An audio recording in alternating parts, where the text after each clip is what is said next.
नवीन trend आलाय। हंबरडा कसला, शेतकरी रडतोय, आत्महत्या करतोय, शेती उद्ध्वस्त झालीये, त्यांचं नाव घेऊन हंबरडा मोर्चा काढतायत। तुम्ही मदत करा असं शिरसाट म्हणालेत आणि याला विधान परिषदेचे माजी विरोधी पक्षनेते आणि ठाकरेंच्या शिवसेनेचे नेते अंबादास दानवेंनी देखील प्रत्युत्तर दिलंय।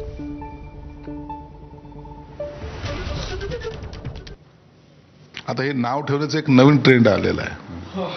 हंबरडा कसला,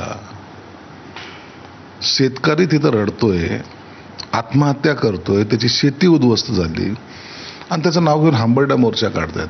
त्यांना मदत करा ना। हा मोर्चा मुख्य 4 मागण्यांसाठी आहे। कर्जमाफी, कर्जमुक्ती, 50,000 रुपये हेक्टरी मदत, पीक विम्याचे जे निकष आधीचे होते ते पूर्ववत करावे आणि चौथं घरदार गुराढोरासाठी जे निकष बदलावे। पुढची बातमी पाहूया। आजच्या ठाकरेंच्या शिवसेनेच्या मोर्चावरून आमदार अर्जुन खोतकरांनी सुद्धा निशाणा साधलाय। उद्धव ठाकरेंनी हंबरडा फोडण्याआधीच सरकारनं शेतकऱ्यांना